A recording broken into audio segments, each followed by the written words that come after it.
Hello friends, मेरा नाम है पिन। मैं आपका स्वागत करता हूं टॉप जी के क्लास में। तो दोस्तों, आज हम लोग का मॉक टेस्ट का दूसरा सीरीज़ है। तो दोस्तों, आज हम लोग डिस्कस करने वाले हैं फिर से एनटीपीसी सीबीटी 2 और ग्रुप डी के लिए, जो कि दोस्तों जिसमें जीके और जीएस यानी कि जनरल नॉलेज और जनरल साइंस के बारे में हम लोग डिस्कस करेंगे दोस्तों।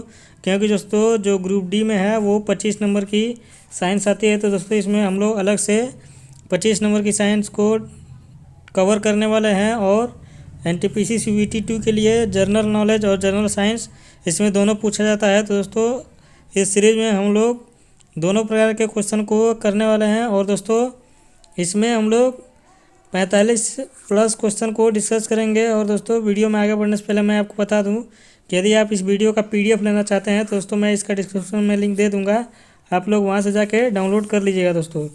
ठीक है दोस्तों इसके पहले मैंने मॉक टेस्ट 1 का जो वीडियो बनाया है, आप लोग उसको जाके ज़रूर देखें दोस्तों। वो आपके लिए बहुत ही परीक्षा में हेल्पफुल होगा।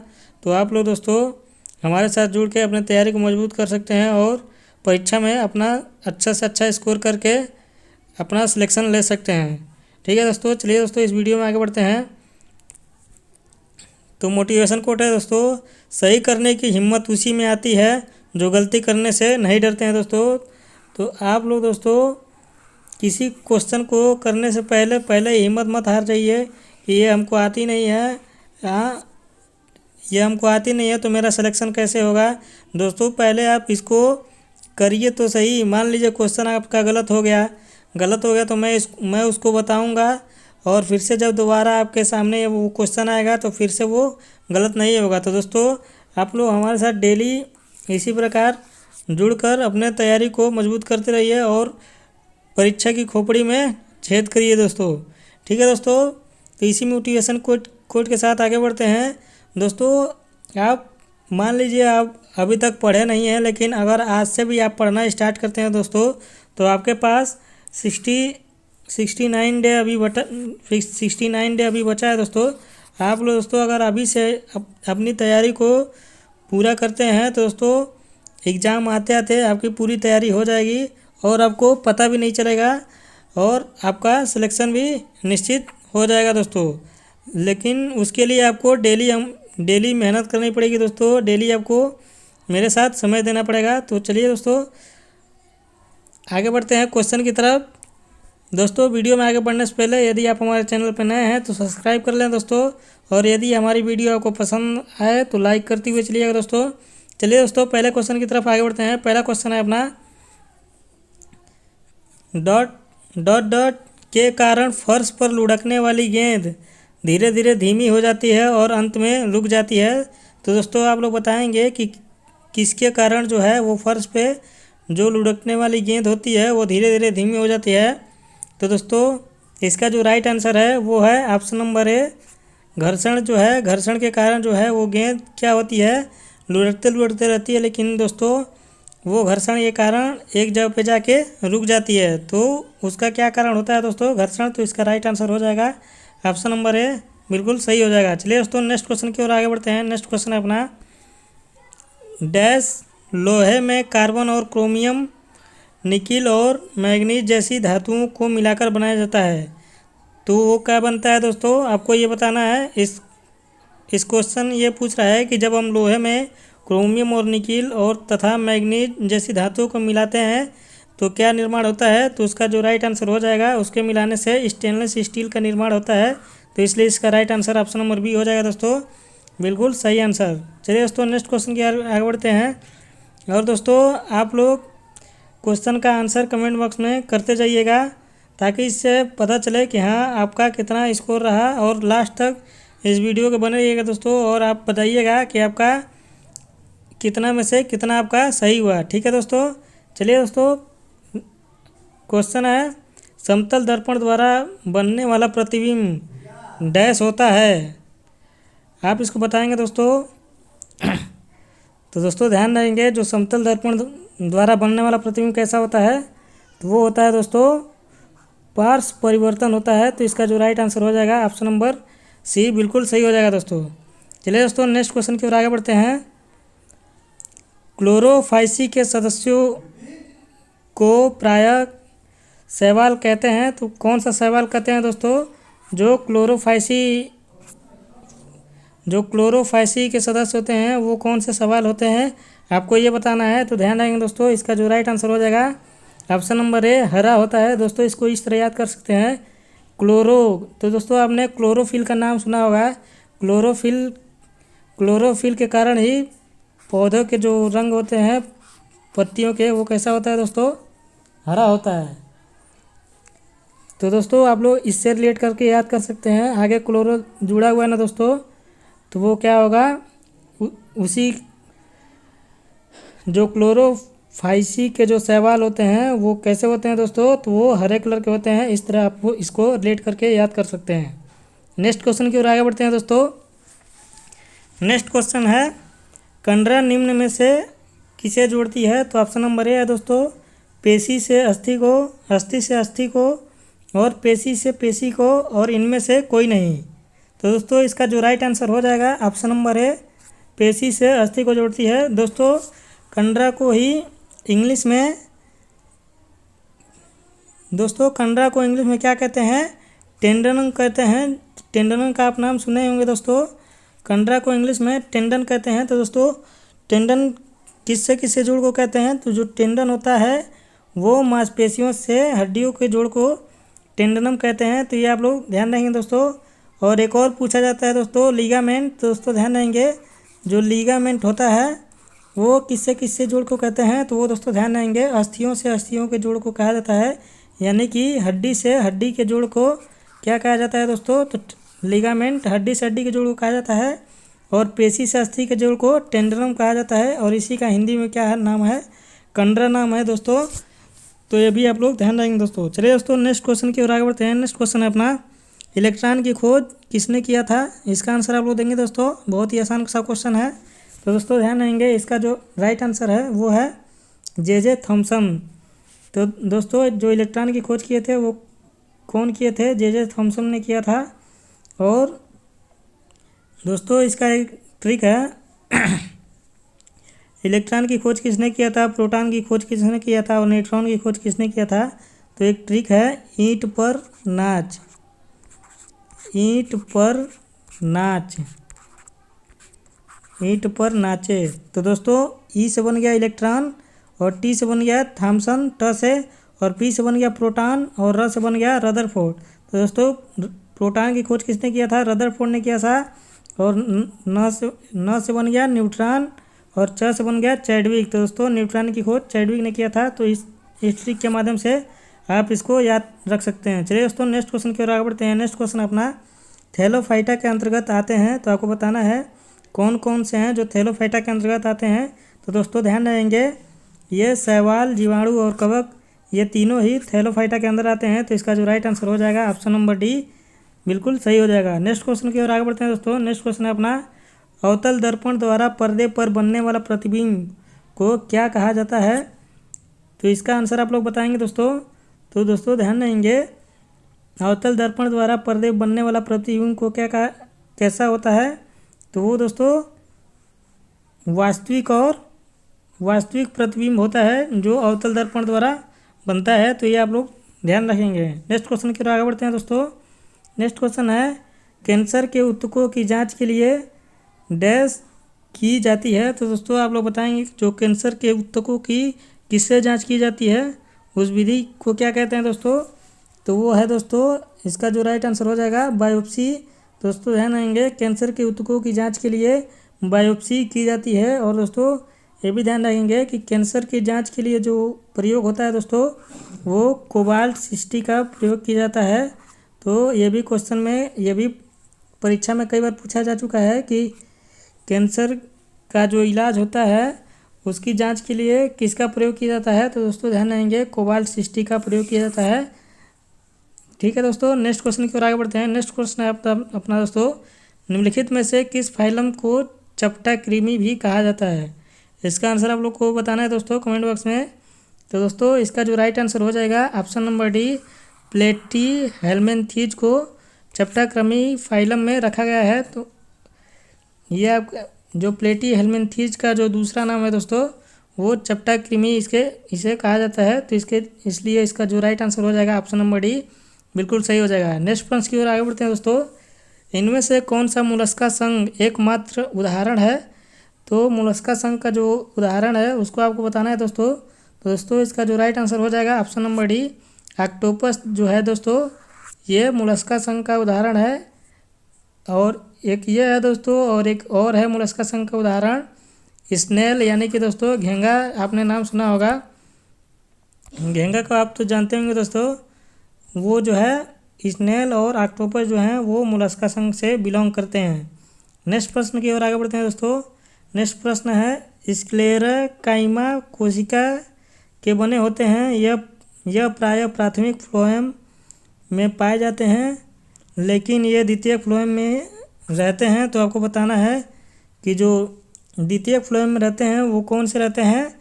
तो दोस्तों जो इसका जो राइट आंसर हो जाएगा वो है दोस्तों ऑप्शन नंबर डी फ्लोएम तंतु जो होते हैं वो स्क्लेरोकाइमी कोशिका के बने होते हैं और ये द्वितीय फ्लोएम में रहते हैं। तो इसका जो राइट आंसर हो जाएगा ऑप्शन नंबर डी फ्लोएम तंतु जो होते हैं वो। नेक्स्ट क्वेश्चन की ओर आगे बढ़ते हैं दोस्तों।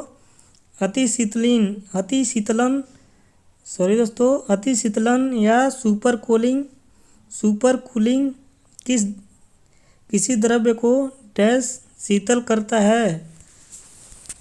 तो दोस्तों इसका जो राइट आंसर हो जाएगा ऑप्शन नंबर बी हिमांक से नीचे। तो दोस्तों जो अति शीतलन या सुपर जो कूलिंग करते हैं वो हिमांक पॉइंट से जब नीचे करते हैं तो उसको दोस्तों सुपर कूलिंग करते हैं। तो इसका जो राइट आंसर हो जाएगा ऑप्शन नंबर बी बिल्कुल सही हो जाएगा। नेक्स्ट प्रश्न की ओर आगे बढ़ते हैं दोस्तों। निम्नलिखित में से किस खेल में खिलाड़ियों के पास पास्कल के नियम का ज्ञान होना आवश्यक है? तो इसमें से कौन सा खेल है दोस्तों जिसमें दोस्तों दबाव की ज़रूरत पड़ती है? तो इसका इस तरह करके भी ऑप्शन आप लोग दे सकते हैं। तो स्कूबा डाइविंग, यानी कि जो दोस्तों बर्फ़ों में स्केटरिंग नहीं करते हैं दोस्तों, जो बर्फ़ में पैरों में बांध के स्केटरिंग करते हैं उसमें दोस्तों दबाव की ज़रूरत पड़ती है ना। तो वहाँ पे जो है पास्कल के नियम का ज्ञान होना उनको बहुत ही आवश्यक है कि कहाँ पे कितना प्रेशर दें जिससे आसानी से उस पर से फिसल सकें। चलिए दोस्तों नेक्स्ट प्रश्न की ओर आगे बढ़ते हैं। नेक्स्ट प्रश्न है दोस्तों निम्नलिखित में से किसे अजीर्ण के इलाज के लिए उपयोग किया जाता है? तो दोस्तों ध्यान देंगे इसका जो ऑप्शन नंबर है वो बिल्कुल सही हो जाएगा। अजीर्ण के इलाज के लिए एंटासिड का प्रयोग किया जाता है। तो इसको आप लोग याद कर लेंगे दोस्तों। दोबारा ये क्वेश्चन आपके पास आए तो इसका जो आंसर है वो एंटासिड दे दीजिएगा, वो बिल्कुल सही आंसर होगा। नेक्स्ट प्रश्न की ओर आगे बढ़ते हैं। मिनी माता रोग एक तंत्रिका विकार है जो कि दोस्तों किस मछली के सेवन करने से होता है? तो दोस्तों ध्यान देंगे जिसमें पारा होता है दोस्तों, अगर आप उस मछली का सेवन करेंगे तो आपको जो है दोस्तों मिनी माता रोग हो जाएगा। तो इसका जो राइट आंसर हो जाएगा ऑप्शन नंबर बी बिल्कुल सही होगा दोस्तों। नेक्स्ट प्रश्न की ओर आगे बढ़ते हैं। नेक्स्ट प्रश्न है अपना आरएनए का पूर्ण नाम क्या है या पूर्ण रूप क्या है? तो इसको आप लोग बताएंगे दोस्तों। तो दोस्तों ध्यान देंगे जो आरएनए का पूर्ण रूप होता है वो होता है राइबो न्यूक्लिक एसिड। तो इसका जो राइट आंसर हो जाएगा ऑप्शन नंबर ए राइबो न्यूक्लिक एसिड जो होता है दोस्तों वो आरएनए का फुल फॉर्म होता है। तो ये दोस्तों आप लोग ध्यान रखेंगे। नेक्स्ट प्रश्न और एक होता है दोस्तों डीएनए। तो डीएनए को भी आप लोग ध्यान रखेंगे। डीएनए का जो फुल फॉर्म होता है वो होता है डाई राइबो न्यूक्लिक एसिड। तो दोस्तों आप लोग इसको भी ध्यान रखेंगे, इसका भी फुल फॉर्म आपसे पूछा जा सकता है। नेक्स्ट प्रश्न की ओर आगे बढ़ते हैं दोस्तों। यदि 5 सेकंड में एक वस्तु का जो संवेग है वो 10 इकाई है और इससे जो वो संवेग है बढ़कर 25 इकाई हो जाए तो इस पर कार्य करने वाला बल ज्ञात करने के लिए आपको बोला है। तो उसको कैसे ज्ञात करेंगे दोस्तों? तो ध्यान रखेंगे दोस्तों बल की परिभाषा क्या होती है कि संवेग में परिवर्तन के दर को ही बल कहा जाता है। तो दोस्तों परिवर्तन कितना हो रहा है? 10 से 15 हो जा रहा है दोस्तों, यानी कि 15 बढ़ रहा है। और कितने समय में हो रहा है दोस्तों? तो 5 सेकंड में हो रहा है। तो इसका जो राइट आंसर हो जाएगा ये कट के जो आएगा वो बल की मान हो जाएगा, यानी कि 3 जो है 3 बल यहाँ पे कार्य कर रहा है। तो इसके लिए जो राइट आंसर हो जाएगा ऑप्शन नंबर सी बिल्कुल सही हो जाएगा दोस्तों। तो आप लोग ऐसे करके इसको याद कर सकते हैं दोस्तों। ध्यान देंगे ग्रुप डी में न्यूमेरिकल भी पूछे जाते हैं, तो आप लोग दोस्तों साथ साथ न्यूमेरिकल का भी क्वेश्चन करते हुए चलेंगे दोस्तों। ठीक है दोस्तों, नेक्स्ट प्रश्न की ओर आगे बढ़ते हैं। दोस्तों आगे बढ़ने से पहले यदि आप हमारे चैनल पर नए हैं तो सब्सक्राइब कर लें दोस्तों, और बेल आइकन को भी प्रेस कर लीजिएगा। और यदि आपको वीडियो पसंद आ रही है तो लाइक करते हुए चलिएगा दोस्तों, क्योंकि दोस्तों हम लोगों को इसी से मोटिवेशन मिलता है। तो आप लोग दोस्तों लाइक करना ना भूलें। और चलिए दोस्तों नेक्स्ट प्रश्न की ओर आगे बढ़ते हैं। नेक्स्ट प्रश्न है अपना CaOCl2 का सामान्य नाम क्या है।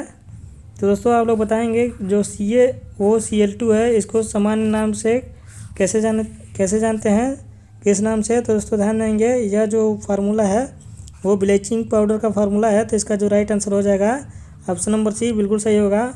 और आपसे अगर पूछ रहे दोस्तों, एक पूछता है दोस्तों खाने का सोडा, तो दोस्तों ध्यान देंगे जो खाने का सोडा का फार्मूला होता है वो होता है NaHC सोडियम बाइकार्बोनेट होता है दोस्तों। तो NaHCO3 उसका फार्मूला होता है, ये खाने का सोडा है। और एक पूछता है दोस्तों बेकिंग सोडा या धावन सोडा पूछता है दोस्तों, तो धावन सोडा का जो फार्मूला है वो है Na2CO3, यानी कि सोडियम कार्बोनेट जो है वो इसका बिल्कुल सही आंसर हो जाएगा। तो दोस्तों ये भी ग्रुप डी के लिए बहुत ही फेवरेट क्वेश्चन है, ये इससे रिलेटेड क्वेश्चन आपको एग्जाम में देखने को मिलेंगे ही। तो इस प्रकार का भी क्वेश्चन हम लोग इसमें करते हुए चलेंगे। नेक्स्ट प्रश्न की ओर आगे बढ़ते हैं। कौन सी घटना प्रकाश की कण प्रकृति को दिखाती है। तो आपको इसका आंसर देना है दोस्तों। तो ध्यान रखें दोस्तों, जो प्रकाश विद्युत प्रवाह है, यानी कि जो दोस्तों इलेक्ट्रिक इफेक्ट प्रवाह है, यह जो है दोस्तों यह कण की प्रकृति को दिखाता है। तो इसका जो राइट आंसर हो जाएगा ऑप्शन नंबर सी बिल्कुल सही होगा दोस्तों। नेक्स्ट प्रश्न की ओर आगे बढ़ते हैं।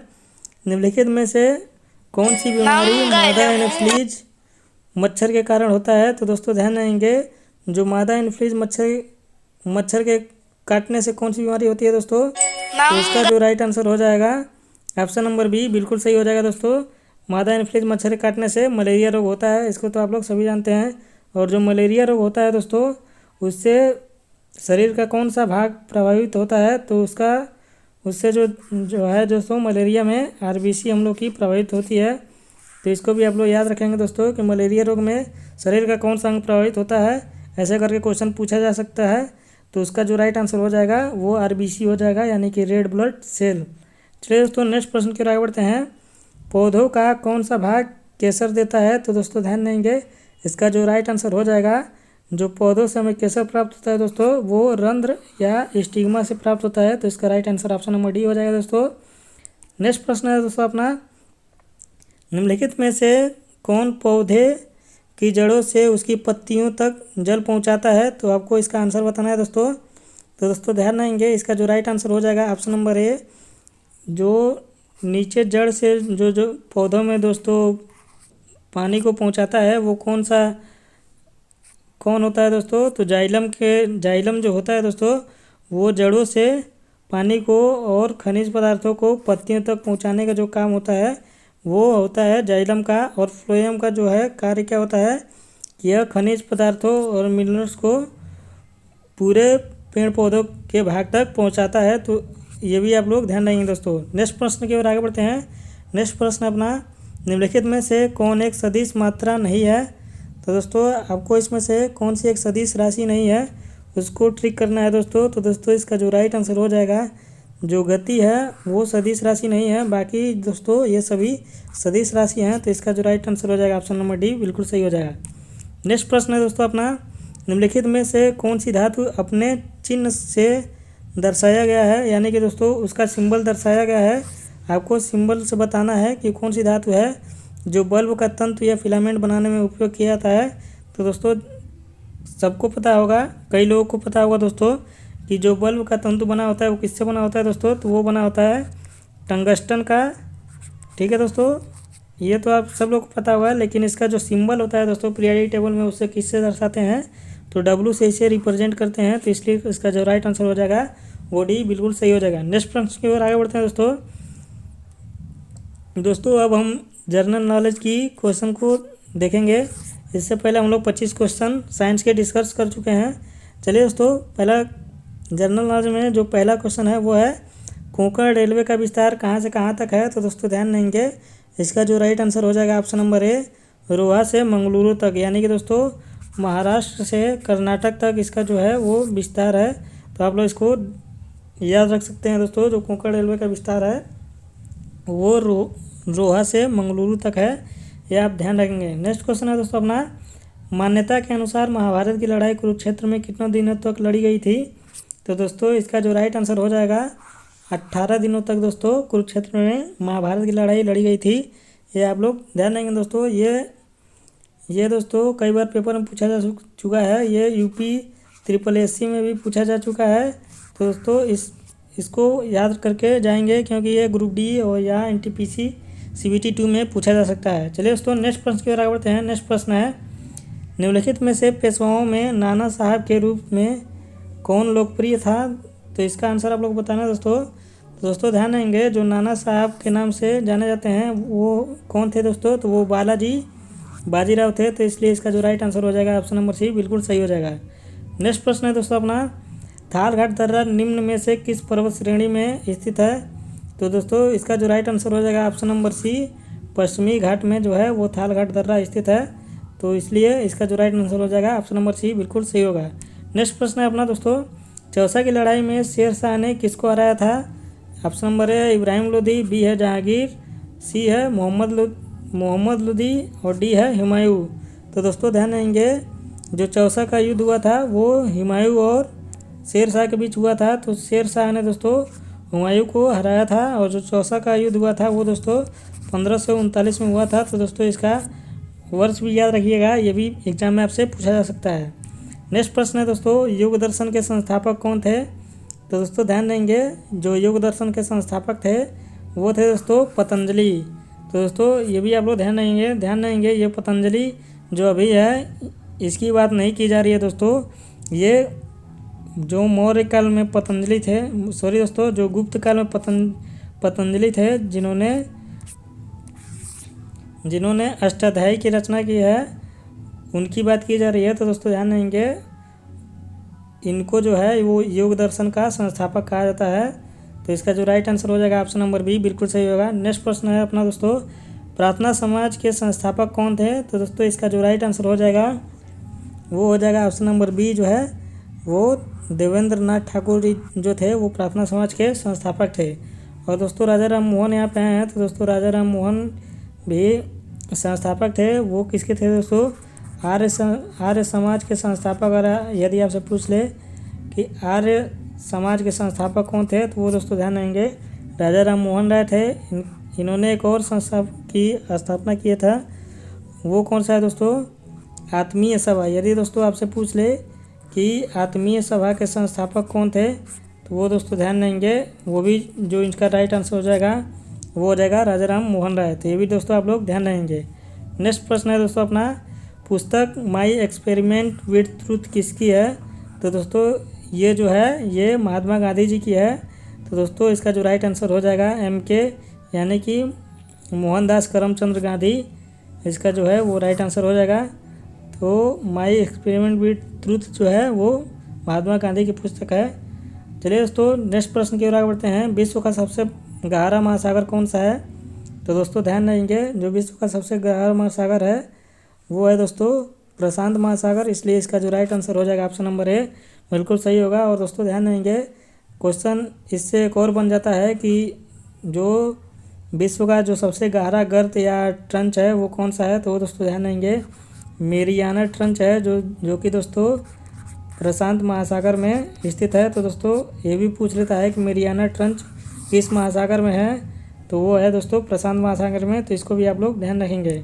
नेक्स्ट प्रश्न है दोस्तों अपना, अपनी धुरी पर पृथ्वी के घूर्णन की दिशा क्या है? तो इसका जो राइट आंसर हो जाएगा दोस्तों वो है दोस्तों, जो पृथ्वी अपनी धुरी पर घूमती है वो किस दिशा में घूमती है? तो दोस्तों वो पश्चिम से पूरब की ओर घूमती है। इसलिए इसका जो राइट आंसर हो जाएगा पश्चिम से पूरब हो जाएगा दोस्तों इसके पश्चिम से पूरब की ओर घूमने से ही जो है वो सूर्य जो है वो पूरब से पश्चिम की ओर हमें दिखाई देता है। तो यही कारण है दोस्तों कि जो सूर्य हमें पूरब से होते हुए पश्चिम की ओर जाता है, इसलिए हमको दिखाई देता है।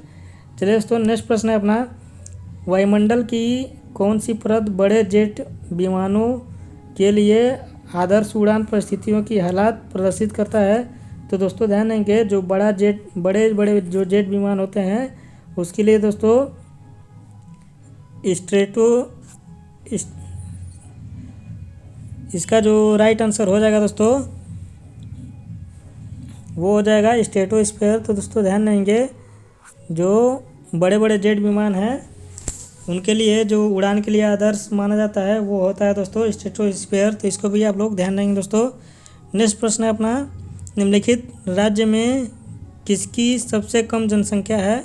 तो दोस्तों इनमें से किस राज्य में सबसे कम जनसंख्या है, तो वो दोस्तों ध्यान देंगे जो सिक्किम है इसकी जो है वो सबसे कम जनसंख्या है। 2011 की जनगणना के अनुसार कितनी है दोस्तों, तो लगभग 6 लाख है दोस्तों सिक्किम राज्य की जनसंख्या। तो ये भी आप लोग दोस्तों ध्यान देंगे।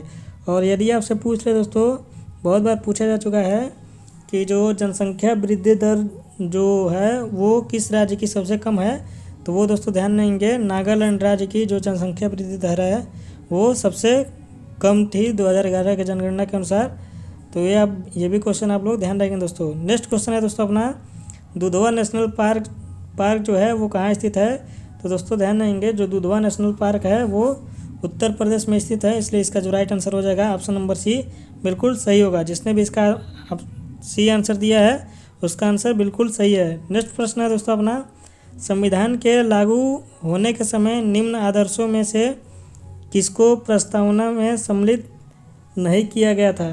तो दोस्तों ध्यान देंगे इसमें से क्या सम्मिलित नहीं किया गया था। तो दोस्तों ध्यान देंगे जो मूल संविधान में समाजवादी को सम्मिलित नहीं किया गया था, ये दोस्तों 42वें संविधान संशोधन द्वारा इसमें जोड़ा गया था। तो इसलिए इसका जो राइट आंसर हो जाएगा ऑप्शन नंबर सी बिल्कुल सही होगा। नेक्स्ट प्रश्न की ओर आगे बढ़ते हैं दोस्तों, किसी कैदी को न्यायालय के समक्ष प्रस्तुत करवाने के लिए निम्नलिखित में से कौन सी रीट न्यायालय आदेश की आवश्यकता पड़ेगी।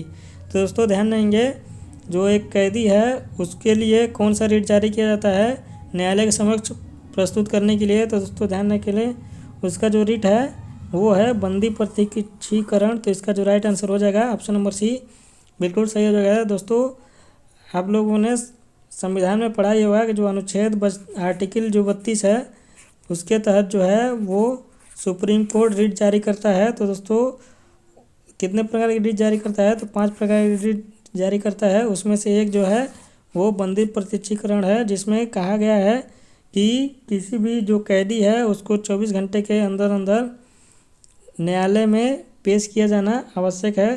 तो यह जो है वो वही रीट ये जो रीट है वही बताता है।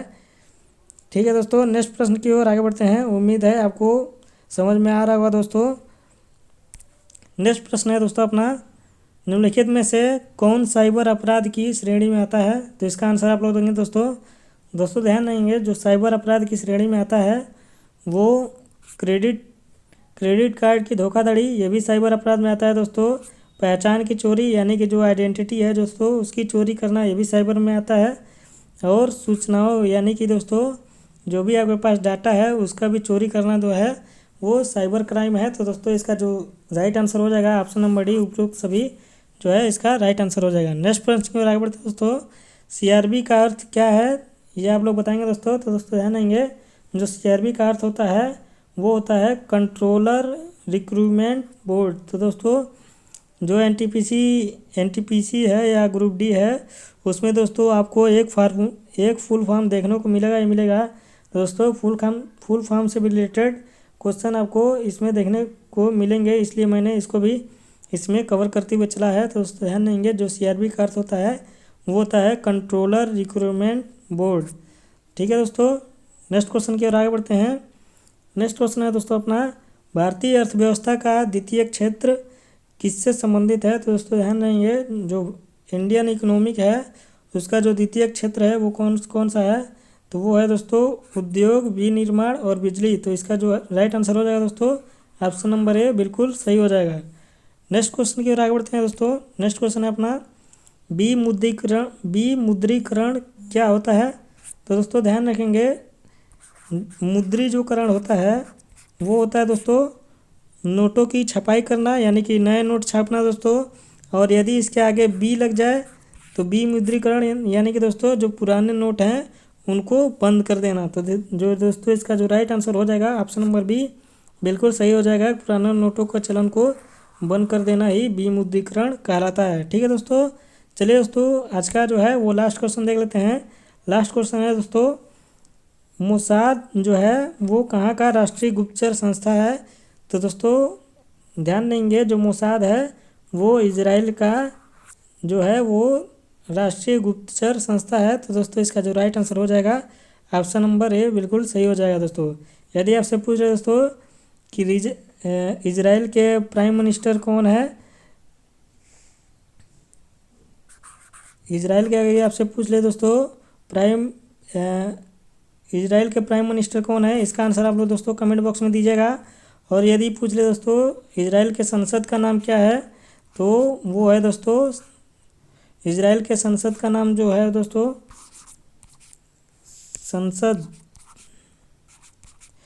इजराइल के संसद का नाम क्या है दोस्तों, तो वो है नेसेट। ये आप लोग ध्यान देंगे दोस्तों, ये पेपर में पूछा जा सकता है क्योंकि दोस्तों ये हाल ही में बहुत ही चर्चित में रहा है। दोस्तों आप लोग कमेंट बॉक्स में इजराइल के पीएम का नाम क्या है वो बताएंगे।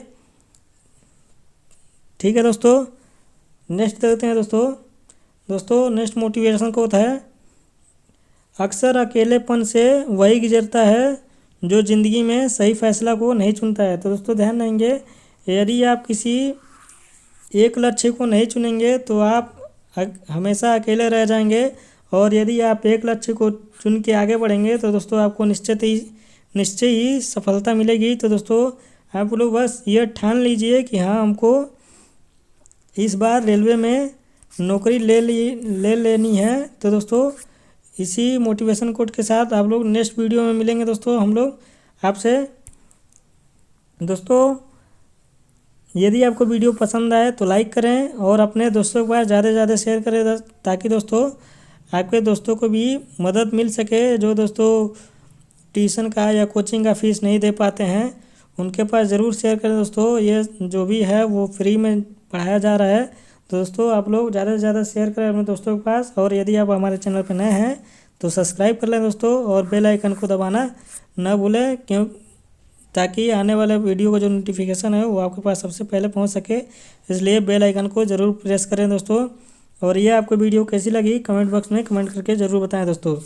तब तक के लिए मिलते हैं दोस्तों आपसे नेक्स्ट वीडियो में, तब तक के लिए जय हिंद।